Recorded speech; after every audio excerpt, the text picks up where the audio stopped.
Are you proud of your national flag? 0207 862 2222 is the number. Give us a ring. Jeremy spoke about this a little bit earlier after Sir Keir Starmer admitted he has a St George's Cross in his Downing Street flat. In an interview with BBC's Radio 5 Live, he admitted he's proud of the flag. Take a listen. Very encouraging of flags. I think they're patriotic and I think they're a great symbol of our nation. I don't think they should be devalued and belittled, and I think sometimes when they're used purely for divisive purposes, it actually devalues the flag. I don't want to see that. I'm proud of our flag. I sit in front of our flag and I'm very, very proud to do so. So are you proud of your national flag? Do you think it's become weaponised, maybe a provocative symbol? Henry, what do you feel when you see a St George's Cross or a Union Jack? Look, I'm in my late 50s now, and I remember the times when the St George's flag or the Union Jack were symbols of fear for me. Because my relationship, even though I'm born and raised in this country, I'm British as you and you, my relationship with England, or with the identity of Englishness, can never be the same. Because I'm only one generation British or English. And the Union Jack was the flag that was used to colonise my parents and several generations before. So if you're a student of history and you remember your ancestry and your identity, you can't just wash that away.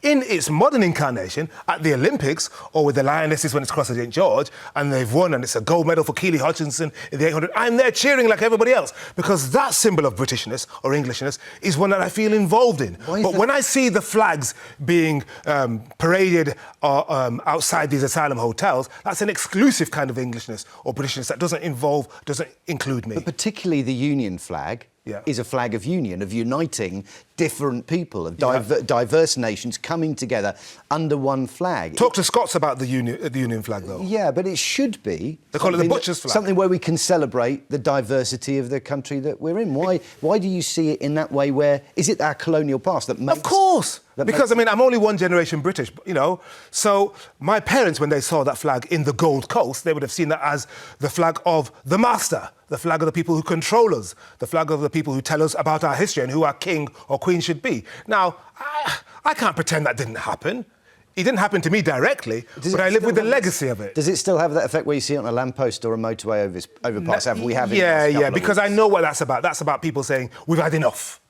You know, you're not taking over this country, as opposed to, isn't this a wonderful, amazing country? For all the history, aren't we brilliant together as British people? That's not what it's saying. OK, listen, don't go anywhere. We'll hear what Joanna has to say about this after the break. We'll take your call. Joanna's thoughts on whether you're proud of your national flag. It's after Sir Keir Starmer said he's proud of the St George's Cross and has one hanging in his Downing Street flat. 0207 862 2222. That's the number that you want. Joanna, it strikes me that actually the flag can mean anything to anyone, and it's the view of the flag that you choose to impose on other people that's important there, isn't it? It's almost like a religion, a faith, something like that.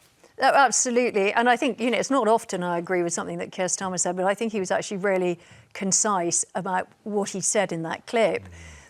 To me, a flag of St George sits above the church that I live opposite, and it's celebrating the fact that that's a beautiful piece of old England and that we live in England. And, you know, if we were Martians and dropped from the sky, at least we know what country we're in. And for me, it's a matter of pride and patriotism, I suppose, in the way it is in the States, and people have the stars and stripes in their garden on a flagpole. Again, don't have a problem. I had a neighbour who had a flagpole, asked me first, with a flag on it which he bore, changed it to commemorate different days. I thought it was rather lovely. But to use it as a weapon and to use it as a way to rub people's noses in it is totally wrong. And do you feel that that's what's happened over the last couple of weeks? I think there is an element of society that is trying to say, you know, you are not one of us by virtue of just exposing the flag, and that is not what it's for. Yeah. It is not to be used as poison. OK, let's take some calls on this. David's in Cheshire. Are you proud of your national flag, David? I'm going to assume you're an Englishman. Is that right? Yeah, of course I am, yeah.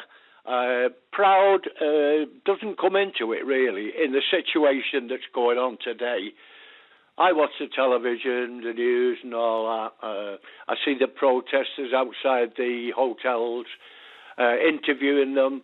But not one interviewer has said to anyone that's waving a flag in front of them, right in front of the migrants, why are you waving this flag? What are you trying to say with this flag? The gentleman on the panel, he said most of the things I wanted to say.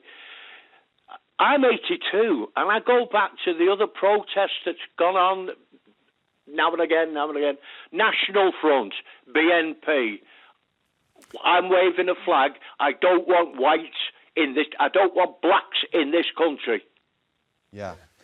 You know, it's really, really, it's getting really bad. So where does your pride in the flag and your patriotism come from, David? What is it you see when you see the George's Cross? It's a flag to me, a flag. You have a flag, you wave it at special occasions. Not, like the lady said, it's being used as a weapon. You wave the flag in the situation in front of a migrant, they must be getting frightened out of their minds. Yeah. And the gentleman on your panel, like I said, he said most of what I wanted to say. There's a gentleman there, he could be walking down the street, but just because he's coloured, you get one of these people in this situation that's going on now with the migrants, running up to him, waving a flag in his face. It's like a weapon. David's right, you know, because we've seen that whereas initially it started off with people protesting outside so-called asylum hotels, now we're seeing regular black and brown British folk who've been born and raised here like me being confronted and asked where you're from. I've seen clips of this. But the defence would be from those people, it's my flag, I will wave it with pride, it's my right to do that. And that's hard to argue with, isn't it? Well, not really, no, because it's also my flag. But the thing is, when I see it, I interpret it differently. I like it on great occasions that bring us together, not as a tool to divide people with, which is what those people are saying. They're saying, you don't belong, I do. Get out of my country. Okay. And it's my flag too, and I like to see it representing Britain as a wonderful place to come, for a wonderful place to live. I do not endorse somebody using it as a weapon. It's disgusting. My flag too sounds like a hashtag. There we go. Waiting to happen. William is in Renfrewshire. I'm going to go out on a limb here. William, are you a Scotsman? Are you proud of the Saltire? Very proud Scotsman, Matt. OK. We're very proud of our two flags, the Saltire and the Lion Rampant. A lot of Scots don't realise that when they fly the Lion Rampant, it's illegal. It was taken off us by English kings years ago, and they are the only ones that can say, well, you fly it or no. But when I see the Union Jack, it reminds me of the British national anthem, which says in the 6th verse, rebellious Scots to crush. So English people wonder how we're against the flag and how we're against the national anthem. But that's the reason. And also, when the European football competition was on, Prince William visited the England camp. He didn't bother to visit the Scotland camp, but we're used to that as being second-class citizens. OK, William, I'm going to take those points on board. But here's the thing. You've chosen specifics of the Saltire and more specifically the Union flag there to pick out and resent. You could equally say, this is the reason I get on with my English friend who lives down the road. You know, we are united in some sense. So you can pick and choose, can't you? You can pick and choose, but I've never had any problem with English. We've got 470,000 English people staying in Scotland, and all we get is bad stories about Scotland. They don't tell you about anything that Scotland's achieved, because small countries like Wales, Northern Ireland, ourselves don't count. There's an arrogance from England that England come first. You see it just now with the English women's football team. You see it all over. It's all about England, England, England. It's supposed to be the national news. OK, well, listen, William, somehow you crept through and you made it onto the telly here, and I'm coming up next week, so I expect to get the same warm welcome I always get in Scotland. I absolutely love Scotland. Let's take another call. Grace is in London. Grace, are you proud of your national flag, whatever it might be? Oh, hello, Grace. Hello? Hello, there we go. Yeah. Are you proud of your flag? Of course. Matt, I've seen you on yeah, hello, thank you very much.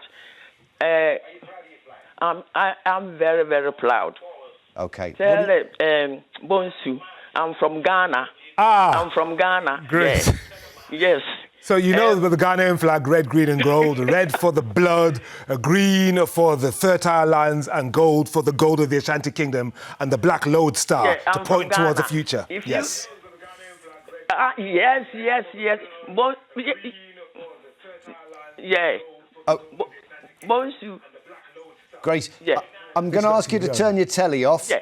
and I'm going to go to Danny in London, and hopefully we'll come back when your telly's not on anymore, because you are actually on the telly. So, Danny, are you proud of your flag, and which one is it? Oh, yeah, the St George's Downy Union. It's why shouldn't we be proud of our flag? And to be honest with you, when they say using it as a weapon, it's a little bit far-fetched. There's other countries. You go to any country in the world, they fly their flags, nothing's said. We go there, we don't say nothing. It's their country. They're entitled to fly their flag, just like we are. OK, do you accept the fact that if you're waving it in the face of, I don't know, a recent refugee or outside an asylum even me. processing, if you're waving it in someone's face and you are insulting them at the same time, then it doesn't come with that positive, celebratory kind of feeling, Danny? No, not at all. The only thing, you're saying it's waved in front of people's faces. Where? I mean, it might be a demonstration, but if you've got the other people there, you're going to wave the flag. I've been over the West End when they've had marches for the Palestinians, and I've had a flag waved in my face over there with them. So where's the problem? But the point isn't the point saying this is my flag and you don't have a right to it in the same way that I do. That's the feeling I'm getting from it. Not at all. You're just flying your own flag for your own country. So wherever you are in the country, you want to fly it, then fly it. And as far as Keir Starmer saying he's got one in his sitting room, I don't think so. Let him put it in the window. Well, it's his right. Danny, you said it yourself. It's his right to do it, and that's what he chooses to do, and he's defended his right as well. We're going to have to leave it there, but thank you, Danny. Thanks for all your calls today. Let's find out.